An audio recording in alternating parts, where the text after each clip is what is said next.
education. Would like to say that I teach specifically courses on AI, semantic web, and what we call web science, basically a new area, a new science area, which deals with all the issues within the web science. In this short talk, basically, I will try to summarize what I usually teach in a 28-hour course. So it's going to be very, very brief. I prepared approximately 12 slides to tell you in a nutshell what we mean by Web 2.0. So I'm going to start my presentation. And during this talk, mainly, I would like to, so there's my email over there at the bottom. During this talk, I will quickly go through artificial intelligence or AI, then switch to what are markup languages. Most probably you all know what HTML is, which is a markup language, ML. Quickly switch to semantics, meaning, what is the meaning of, what is the semantics of something in particular. So I'll go back one slide. And eventually talk about an ontology or ontologies in plural. This will lead to the semantic web. What is the semantic web, or a web with meaning, and which is obviously what we're talking about, Web 2.0, and speak a bit about the significance it has to education. Right, first of all, AI, or artificial intelligence, plenty of people have defined it in different ways. We maybe have seen a movie called AI or Artificial Life. Basically, I like this definition, which Nielsen gave. Software, or intelligent software, or agent, somebody who does something on our behalf, which performs tasks normally requiring human intelligence. So basically, any piece of software which usually takes a person to do it is intelligence. That is artificial intelligence. Okay, I'm not talking about an alarm clock, but maybe something to remind you of something like a personal assistant, which is electronic, has some kind of artificial intelligence. So basically, even if we tailor a piece of software, or we customize a piece of software with our needs or interests, then this turns out to be artificial intelligence.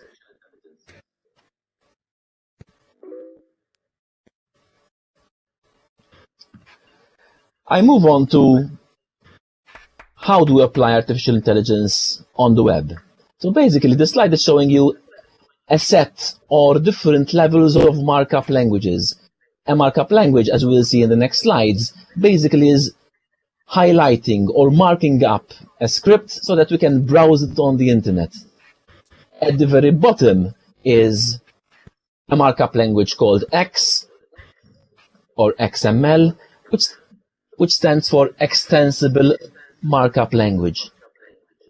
This language is so powerful because it can be extended to anything we need within a specific domain. If we're talking about education, I can extend the markup language to deal with all those words within the micro world of education. For example, right above XML on the left, you could see HTML. So I can reproduce HTML, which by the way means hypertext markup language. I can reproduce it from XML. So why not reproduce another language, in this case RDF, which stands for Resource Description Framework, to describe all the resources, all the words, all the terms that appear online, so that everybody can understand them. And when I say everybody, it means even the software can understand them, because it's easy for you to browse a website or navigate to a website and understand it because we're used to it. But what if a piece of software lands on a web page within a server and needs to make sense out of it? My slides have gone all over the place.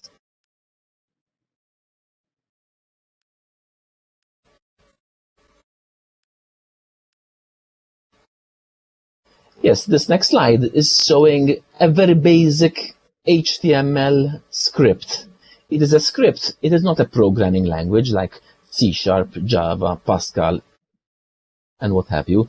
A script is something which is interpreted. And who interprets it? The browser, a piece of software, interprets the script so that it is marked up, as you can see in this simple script. There is a tag called H1, which means header 1, a tag P, which means paragraph, a tag U, underlined, a tag HR, and so on and so forth. Much of HTML was basically used for presentation markup so that you could see a title, as you can see in the bottom right. You could see a fresh paragraph. You could see an underlined text. You could see a line, an image, a link. So the problem with HTML was a mixture of content, what I need to say over my web page, with presentation. This mixture created chaos, basically, online, on the web, especially for search engines. Search engine software, usually referred to as crawlers, go through a website, parse it, try to understand it, and eventually try to categorize it and prepare it for people to present to users using the search engine. So if a web page has presentation mixed with content, it's very difficult to index it. This created disorganization on the web and obviously a major limitation. Why? Because the stuff on the web page had no meaning. This is the problem. So this first generation web, okay, it's fine, it's good, plenty of stuff, but has no meaning. Plenty of stuff which is disorganized, it is only human readable, and it's being repeated over and over again. So search engines in the past, I'm saying the past, in the 90s, even late 90s, were not that very good. Okay, this is a pre-Google era. Eventually, yes, something had to be done. And what has to be done? We need to separate content from presentation. Complete separation. And how do you do this? By XML. So the next, for example, script, again, it's a script. It's a very short script showing what XML script look like, but you can see the tags to, from, heading, body could be typical email. Could be an email script, could be a chat script, but actually they will be seen on the browser as normal script. But whoever is reading the script at the back, like a piece of software, eventually knows exactly the to and the from, what they mean. Again, we need meaning to the script. So this will be the content. The way to present it is a different piece of script, usually scripts like cascading style sheets, some kind of style to mark up my content so that it can be viewed. So this is a very important concept.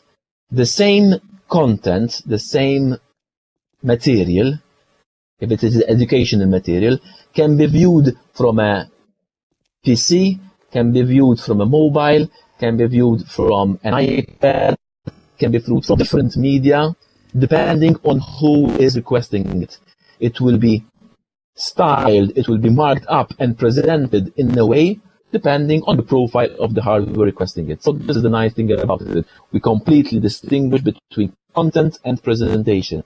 And the way to do it, obviously, not using HTML, but using a higher level of markup language, which is extended XML. So this was a very important concept.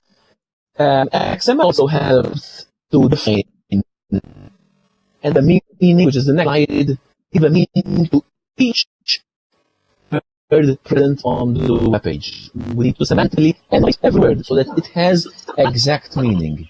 Every word I speak, every word I say makes some meaning to you, because obviously you were raised in some way, you've been educated. So if I mention a word, whatever the word means, you understand it, you give it meaning, and obviously it means something to you.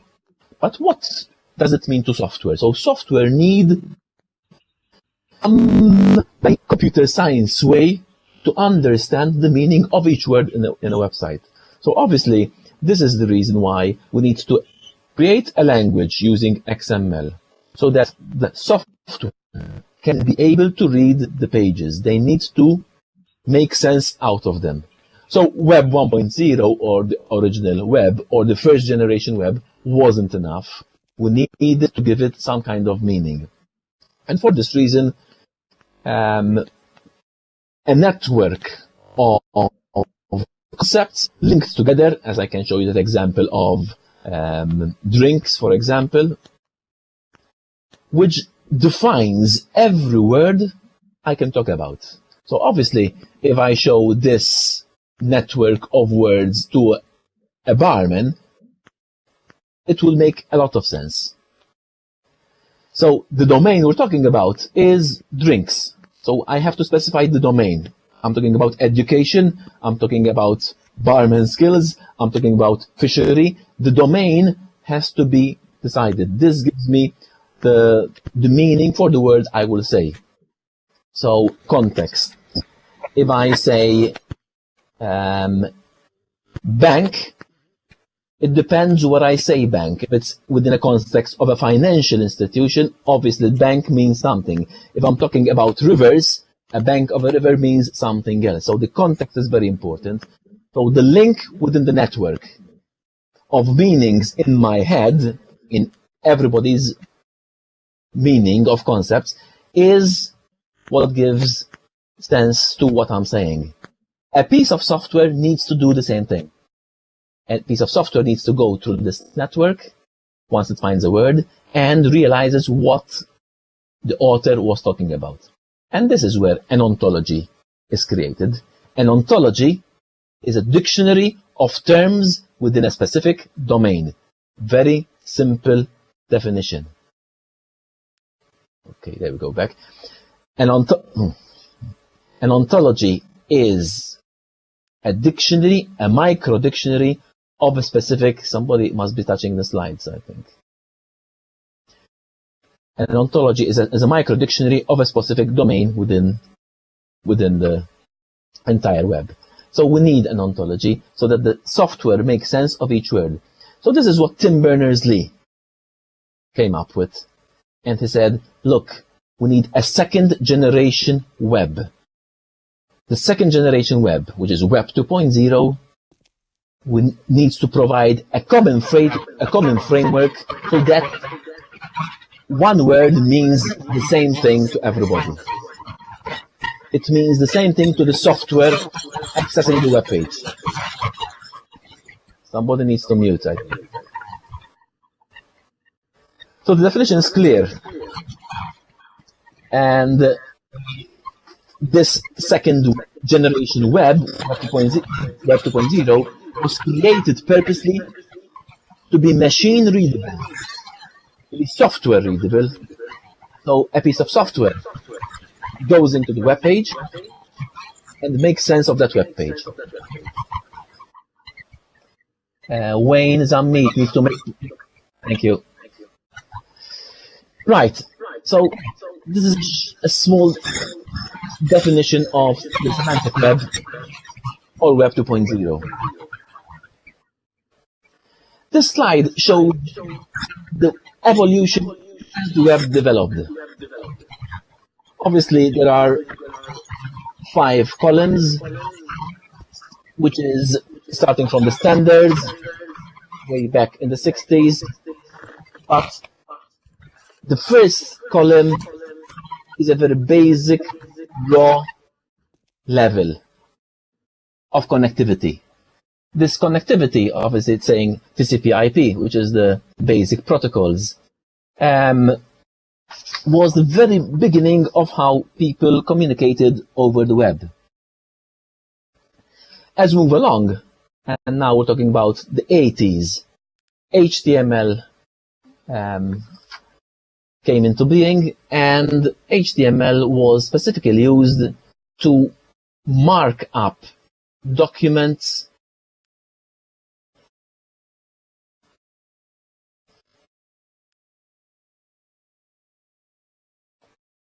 for people to browse the web and read and consume. This is a very important distinction. This will be the next slide as well. So HTML was used purely for presentation, nothing else. The problem, as I said, it had limitations. I mentioned disorganization. I mentioned no meaning to the words. I mentioned is only human readable, making it very difficult for search engines. Obviously, as material was flooding in, made it difficult for search engines to index each page correctly, giving the right meaning. One final example before I move on. I mentioned the word jaguar. So some people might be thinking of a nice car. Some people might be thinking of the animal cat jaguar. Precisely. If you access a page and you look at the web page as a human and you're looking for a jaguar, automatically you will realize if you got to a page talking about cars or about animals, but a piece of software doesn't know, so it needs to check the ontology which the web page is referring to. If it's referring to the animal domain, automatically jaguar within this context is talking about the jaguar animal. So this is the reason why XML came into being. The next column is programmability. So obviously this is why we could extend the markup language. So let's extend it to the animal domain. So any word I mention about the animal world, automatically it will fit within the network.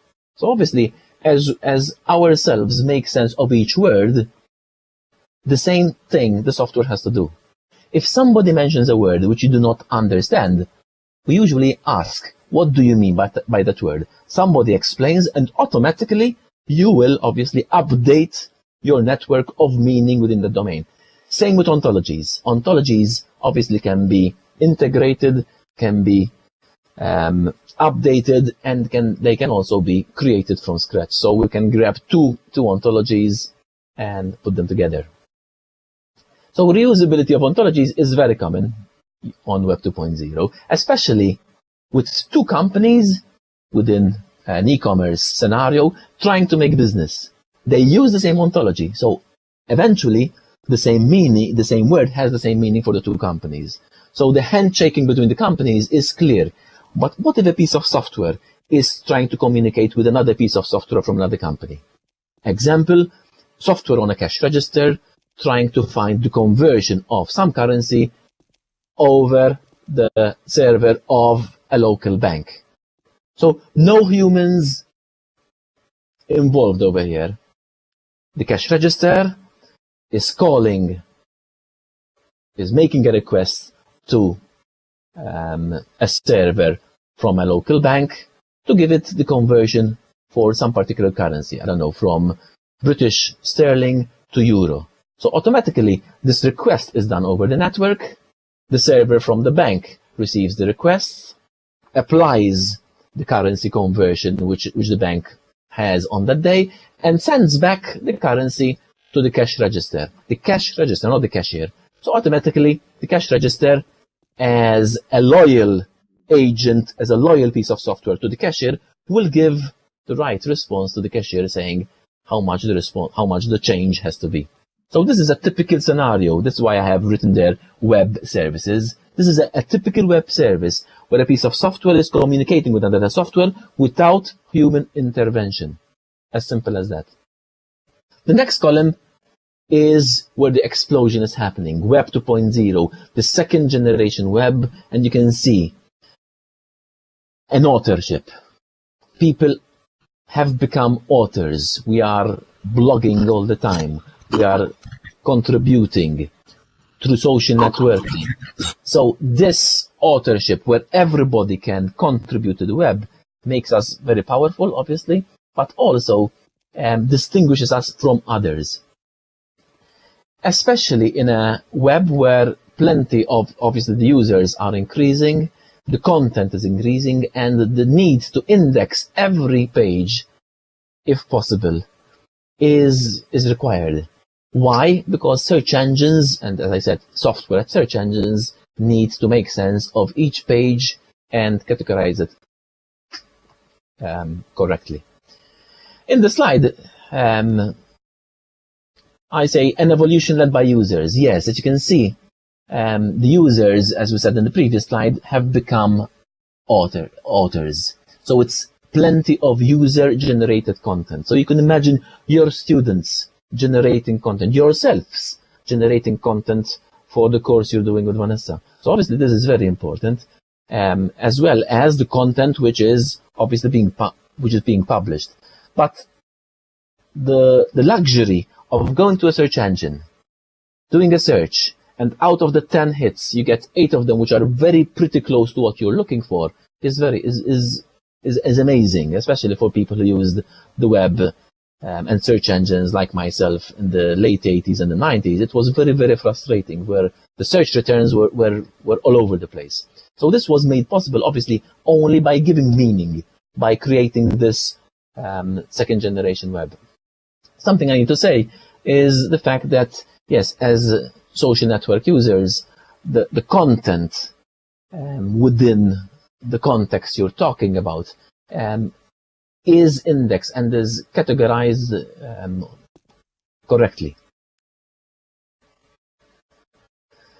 So these new users, as you can see, the bottom layer of the slide shows, the bottom layer only shows as the web 1.0 used to be.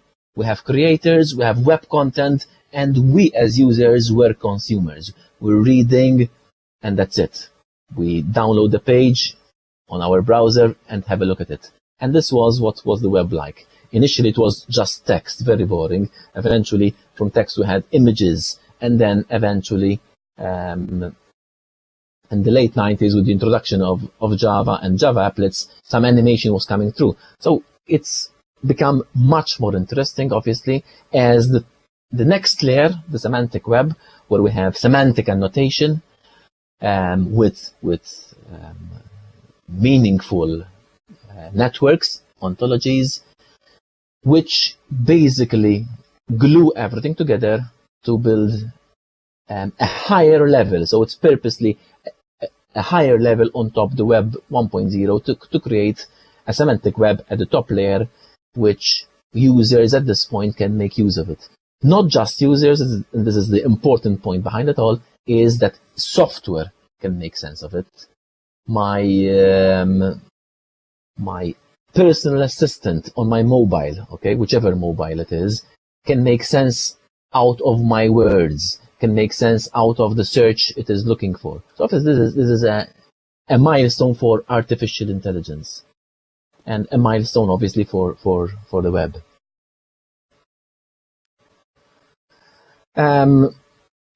Plenty of benefits that this Web 2.0 can create. For sure, if there is no money in it, if there's no money, it will die. So definitely, from an e-commerce point of view, commercially, it has plenty of application and benefits. I mentioned web services, and web services is the lifeline which kept Semantic Web and Web 2.0 going. Because on one side, we had researchers, academics talking about semantics, ontologies, markup. But on the other side, business people want to make money out of it. So obviously, on this commercial side, web services were a big deal. I mentioned the cash register contacting the local bank server. If this transaction costs the client 1 euro cent, or even a tenth of a cent, and performs 1,000 of them, this is one client. With 1,000 clients, you can imagine how much funds will be created. So commercially, it is and still is very viable. But as you can see at the top, industrial and business processes. But yes, it would be, in our case, as academics, especially in education, this is a major contribution. So we have web users on the left with their own profile, which is very important. I have a user profile, and with plenty of web resources all over the web, because the web obviously is a knowledge base. But at the very center of it, we have a shared understanding, a common definition, a common dictionary. And this is the ontology. So if I have resources on the right, I have applications, smart machines, and so on and so forth. Data which is deposited within servers all over the world. The software can access it because obviously it is sharing this common ontology and common meaning. So these are great benefits within plenty of domains. Just to mention one domain within education, imagine trying a piece of software trying to create a tailored or personalized course for a specific user profile. So obviously, we want to learn, I don't know, Java. So automatically, my background is different from your background, which is different from your friend's background or your classmates' background. So each of us has a different user profile. So obviously, as a good teacher should do, the material should be tailored for the specific user. It's not easy to do in a class, obviously, but if we each had a personal tutor, and this is what Web 2.0 can create, I can tailor a specific course for a specific user. Okay, slides. Go back to one of my, I think my last slide. And in this last slide, these were the benefits, trying to look at, and as far as education, yes, the potential of Web 2.0 and Semantic Web the teachers have to realize, and this is why I say the limit is yours to set, because in the past, I'm sure you've experienced good teachers and bad teachers, and basically it's what the teacher makes out of it, what the teacher in each one of us chooses to use as a medium. Why is a person or a teacher a good communicator and why another one is not? So obviously it depends on the medium you want to choose, on the materials you want to use, and how you communicate it to your audience or to your students. The fact that we have so much media available, especially with the course you're doing now with Vanessa, you can experience these media. You realize that the potential that Web 2.0, Semantic Web, or this second generation web with meaning can give us as users, as consumers, and as authors as well. So my half hour is up. I would love to take any questions and clarify anything which I have spoke about. Thank you. Vanessa. Okay, thank you very much, Matthew. Thank you. Thank you. A bit of an applause. We had some initial problems with the audio, so that is why it's important to keep your mic muted if you could. Just one thing to summarize a little bit, what Matthew has very kindly illustrated is the power of the web in which we are living. We are not just now, like we were before, just reading through a website, but we are also contributing, and we are also, more importantly, using the machines to help us do something and build something. And this is it, the power of the machines that can be adapted for the various domains in life. And our domain of interest is education, and the next step forward in education, especially educational research, is how to ensure that the machines actually get to be at our service and at the service of our learners. So next step in educational research is to try and understand and plan and design ways in which these machines can actually help us make sense ourselves out of all the information that everybody else is putting on the web. So thank you very much for that talk. As I said, this talk was meant to give a very, very brief overview of Web 2.0, what it means. Web 2.0 is the web of the people for the people. That is one of the layman definitions that is given to it. And now we can start maybe understanding a little bit all the learning technologies that emerge as a result of Web 2.0, because everybody is now contributing, everybody is now helping to the design, everybody is putting things out there that we can easily access freely as well, and also use, reuse, and modify, and then reshare with everybody else as part of the web community, which you are part of as which you are members of as well. So thank you very much, Matthew. Are there any questions? Would anyone like to ask any questions at this point? You can text or raise your hands. Yep. I think it's Sharon. Is it Sharon at the front? Because there are so many names. Please, you can open your mic and talk. I will mute mine. Thank you.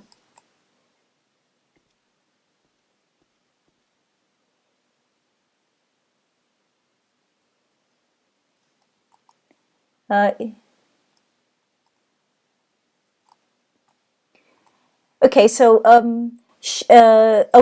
Charmaine asked, so is Web 2.0, let me see, so Web 2.0, you're referring to wikis, blogs, and cloud computing. Yes, actually, those are small parts of Web 2.0. Maybe Matthew can tell us a little bit about it, but when Web 1.0 was created originally by the person he showed, Tim Berners-Lee, who is now Sir Tim Berners-Lee, that web, all the information had to be created by experts. Then what happened? Matthew, please, if you want to describe a little bit more detail to this. Thank you. Well, basically, Web 2.0 is the technology or the scripting or the protocols at the basis of the wikis, the blogging. Yes, it is. Because within them, obviously, we have meaning. So basically, what the World Wide Web Consortium did, said, look, we need to extend these languages to be able to give meaning to whatever we're going to contribute. So yes, the answer is yes, part of it, as Vanessa said. So another thing is that the Web 2.0 is sometimes referred to as the social web. It was designed for the people, through the people. Web 2.0 is the contribution of the community, and it has rendered the world a smaller place, because now there are no barriers, there are no physical barriers or geographical barriers, because everybody, be it in the US, in Malta, in Australia, they can come together and contribute by leaving bits and pieces of information. Facebook is one such example.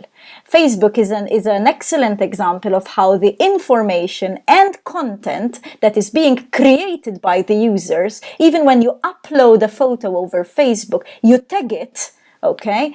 Therefore, you give it some kind of meaning, okay? That is a prime example of Web 2.0, because you are contributing to increasing the amount of information that is found over the web. Somebody asked the question, okay, so what is semantic web? What is the semantic web?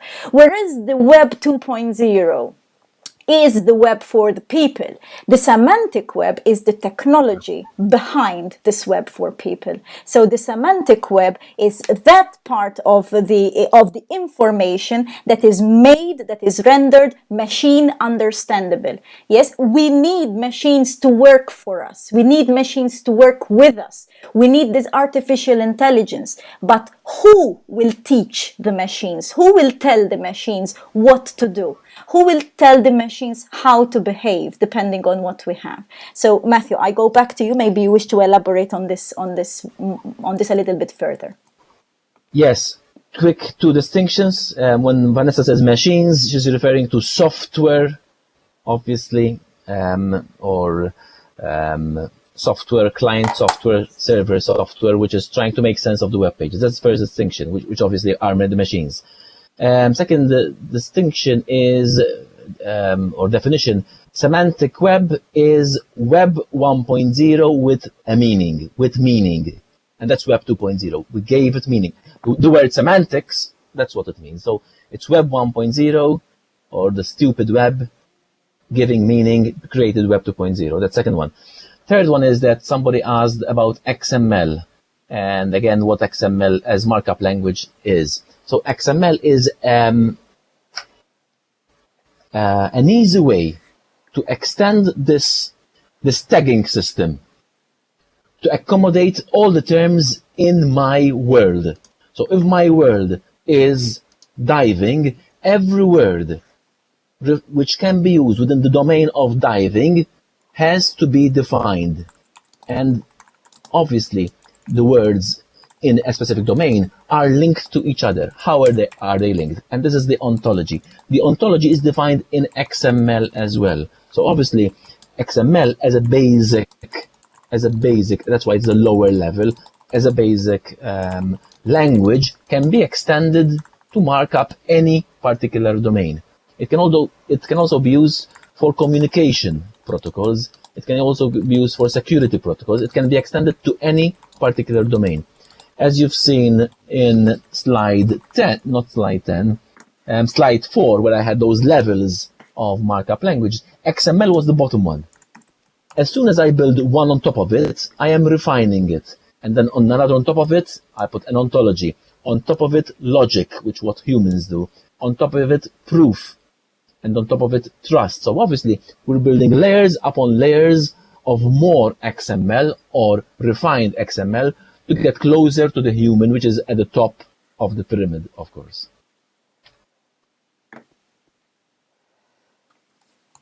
Yes. So, would there be any other questions, please? Is there anything else that maybe we can clarify? Matthew will stay on a little bit more. What is Web 3.0? Oh, this is interesting. Yes. Well, academics say Web 3.0 is our present and our future. That is, Matthew used to tell me a very nice quote, which I would like to steal a little bit from him, and then he can continue to elaborate, is that in Web 1.0, you used to go and look for information. In Web 2.0, you find access to more information. Information is more nicely packaged. In Web 3.0, information will come to get you. That means that the information will be presented to you before you even know that you need to know that kind of information. Isn't it true, Matthew? Please, you can elaborate. So yeah, that would be a nice dream, especially from a student point of view. It would be a very nice dream. What I want to distinguish right away, that you'll find the different definitions of Web 1, Web 2, Web 3. I would tell you, go on YouTube and type in Web 3.0 and you'll find something. Yes, from an e-commerce point of view, some people said, look, putting meaning is Web 2.0, using it in e-commerce is Web 3.0, then eventually using web services is Web 4.0. So different people give different distinctions to Web 1 and 2 and 3 and Web N, whatever, keep on going. But from an academic point of view, it's very clear. It's Web 1.0, which is the original web as we know it. Giving meaning to it is semantic web. And all the applications, like, as Vanessa said, Facebook, social networks, and so on and so forth, obviously are building blogging wikis, are building on this meaningful web. It'd be nice to see what Web 3.0 would be. Sharon also asked, like, how can the computers know what we are going to want to know? Well, I'll tell you something. Every time you log in on the internet, okay, it's a bit like Big Brother, no? You're leaving bits and traces of you. Somewhere out there knows which site you have visited and how frequently you have visited that site. It's like leaving breadcrumbs. And when you get agents to be able to pick on those breadcrumbs, you can also get agents to build entire profiles of your likes, your dislikes, what you study, what sort of sites you browse, what sort of shopping you do, what sort of things you access from Facebook. If you like playing games on Facebook, or if you like playing online games, every time you log in on the internet, you're leaving a little bit of you. And that would help someone eventually. I mean, I do not want to scare you, but we're not Big Brother yet. But yes, you are leaving traces of you. And if there gets to be a machine that can put these things together like a jigsaw puzzle and build up a profile of someone, then that machine would be able to, that agent would be able to say, okay, look, this person will need this thing. Now, we're still far off from the mark, as Matthew said, but that is the intention. Please correct me if I'm wrong, Matthew. No, it's right. But just to give a simple, tangible example, I usually love to tell the story when my mother bought a book on Amazon. And obviously, next time she logged in, Amazon came back and proposed, suggested, recommended, typical words, another book. And she was amazed. She was amazed that people at Amazon are giving her so much personalized attention, and had to explain to her that it's a simple software which is clustering people like her who bought this book to propose another book. It's a very simple thing, but for people who do not know what is happening, obviously it seems to be an intelligent action, something which a salesman in a bookstore would do. So obviously it works because she bought the book eventually. And this is it's quite an old example, but think about what Vanessa was saying in the future as well. Yep. It's also quite easy. For example, yes, Marlene says, does Gmail use this tactic? Google actually do. And also Facebook. I don't know, but you notice maybe some adverts at the front, or maybe those things. If you have, I don't know, I have a young kid like most of you, and sometimes maybe I browse the sites that are relevant to young kids and for young kids, like products or something like that. And on the side, I get adverts. Okay, I do it once, and then I start getting adverts of things like tots and mums, and stuff like that. And I wouldn't necessarily have told the world on Facebook that I am browsing that particular site, and that basically I'm looking at baby sites. So somebody said, how are we going to know that we moved to Web 3.0? I mean, what would define Web 3.0? I think it will be a gradual transition, pretty much like, in my opinion, now Matthew can correct me, pretty much like we moved from Web 1.0 to Web 2.0 in a gradual transition. Now, nobody came out, with a poster saying, okay, guys, we're all moved into the Web 2.0. There is something like, for example, I think that the most important thing for Web 2.0 was the advent of social network platforms. Now, with Web 3.0, probably there will be this I don't know, something that will take the world by storm, and then everybody will start using it, and somehow it will be a gradual transition. So that is my personal belief. Well, if I could give a definition, it's a movement from pull to push technology. So where before I used to go and look for information, it's being pushed, but it has to be pushed in an intelligent way. Yes, Google has to do it. Otherwise, it will die off, or somebody else will come up with Google too, or whatever you want to call it. But if advertising, in a commercial point of view, is personalized, it's going to work much more. It's useless sending the same advert to everybody. Makes no sense advertising shampoo to me, for example, but obviously it could have a negative effect if done wrongly. So this idea of pushing the right information while I'm walking down the street, it realizes that my interest is marine archaeology and informs me that the specific site or the specific building, there is something which interests me, is what I need. I need an assistant. I need an artificial life in my mobile or in my software on the server, basically, which will assist a person in real life. Yes, and further to this, since you will become teachers and educators, I don't know if you realize this huge potential that this can lead for education. I think there are many people who have already started speaking to you about differentiated teaching and differentiated learning. The fact that in the classroom you're going to find different people with different needs, and it is not humanly possible. I do not think that there is anybody who is physically possible to go and be in front of a classroom of 24 pupils, 24 learners. They are all different. They learn in different ways. They come from different experiences, different backgrounds. It is humanly, I think, impossible that a teacher deals with each and every situation on a differentiated level. So just imagine that having this kind of help, this kind of aid that can help the teacher, not replace the teacher. I do not think and I do not believe for 1 minute that technology can ever replace a teacher. It cannot be. But what I believe strongly is that this technology and these technologies can greatly facilitate the work of teachers.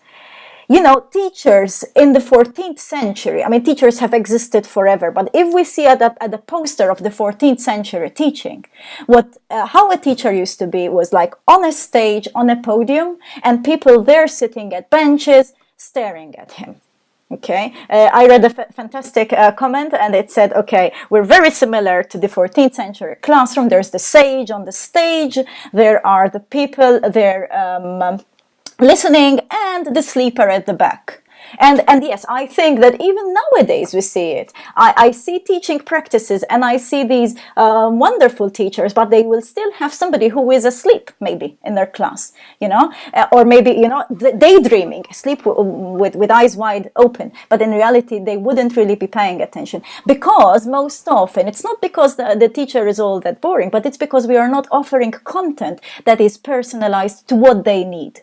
I heard a very, very nice quote. I think I mention it quite often, and I will mention it in further presentations, and you will see it in the next world that's coming up. In the next world that's coming up, there are loads and loads of wonderful videos of wonderful speakers. I have also attended conferences from. And one great speaker said, okay, children will learn what they want to learn when they want to learn it. It's very impossible to force somebody to learn. I think, and I believe in it, I cannot force people to learn as a teacher. And so what happens is that if you use this intelligence and this technology, if you use the potentials of Web 2.0 and eventually, who knows, Web 3.0, then you can provide something to your students that will help them learn at their own pace and learn the content that they really require. So this is just about it, making use of the technologies. We say, I love the word harnessing. It's like, capturing the potential of these tools. As I said, I repeat, I do not believe for one instance that technology can or ever will replace a teacher. I do not believe so. Sorry. So Matthew, you wanted to say something? I would like to comment on something Josmar mentioned in the chat, that Facebook does it, because it obviously shows the cluster of my friends with a cluster of somebody's friends, so potentially we could be friends. But think about the possibility of a social network where it proposes friends on basis of our interests. So, okay, we might both be Italian football fans, so that's easy. But what if the two terms are not the same? But what if they fall in the same ontology? So automatically, potentially, there's a friendship happening over there. I would love to meet people who have exactly my same interests, because we have plenty of things to share. And Facebook will never propose it at the moment. I mean, I say never. At the moment, it doesn't. Most probably, these other persons could be living abroad, so there's no chance I meet them outside on campus. But the idea is, yes, use the ontology to match interests of different people and propose them as friends. Okay. Okay, so I don't know. Are there any more questions? This has all been very interesting, and if you have any further questions, please do not hesitate to ask us. It is really lovely. Okay, so if there are no more questions, yes, I would like to say thank you once again to Matthew. So thank you, Matthew. That's a little bit of an applause for you. Thank you for coming over.